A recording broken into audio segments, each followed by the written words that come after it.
Fatehabad junction, Chittagong. ট্রেনে মুখোমুখি অবস্থান।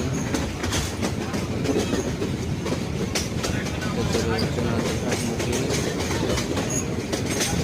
আর একটা ঢুকতেছে চট্টগ্রাম শহরমুখী।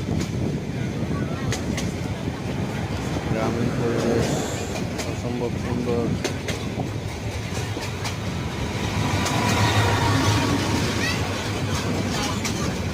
জার্নিতে আসলে খুব রোমাঞ্চ দেয়। প্রাকৃতিক দৃশ্যগুলো উপভোগ করা যায় একমাত্র